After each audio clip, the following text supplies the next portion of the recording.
ছাগলের যে একটা খাবার। আপনার নাম? আমার নাম অদলক ব্যাপারী। অদলক ব্যাপারী।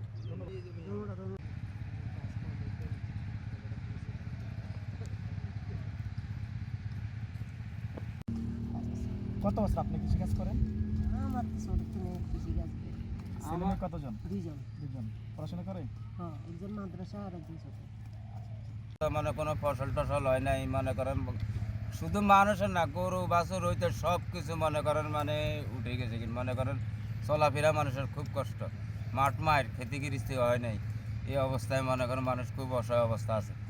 তা এখন তো আপনারা যে পানি মানে নেমে যাওয়ার পরে তো আবার হ্যাঁ, এখন যে শীতকালীন পানি সবজি নেমে করছেন। যাওয়ার পরে এখন আমরা তরি তরকারি, টমেটো অথবা বেগুন এসবগুলি খেতে গৃহস্থী করতে নিছি। ধান তো আর হয়নি। ধান তো হয় নাই, হ্যাঁ ধান টান আর হয় নাই। ধান খেতে এবার তো একবার পুরা সারা বাংলাদেশে, খালি এই জায়গা না, সারা বাংলাদেশে মার গেছে। মার গেছে, এখন আমরা লাগাইতে আছি এই সবজি, শাক সবজি, টমেটো, কালাবাইম, মনে করেন আলু, বিভিন্ন বিভিন্ন তরকারি। রকম ফসল লাগাইতে আছি। কবি তরকারি, পালং শাক, লাল শাক, মূলা। বছরে আমাদের আর রোপা আমনের লক্ষ্যমাত্রা ছিল ৮৩৭৩ হেক্টর। টানা অতিবৃষ্টিতে ক্ষয়ক্ষতি হওয়ার পর আমরা ৭৬৮২ হেক্টর মানে লক্ষ্যমাত্রার ৮১% অর্জন করতে সম্ভব হয়েছি। এছাড়াও আমাদের সামনে আসন্ন বোরোর লক্ষ্যমাত্রা হচ্ছে ১০০৮০ হেক্টর।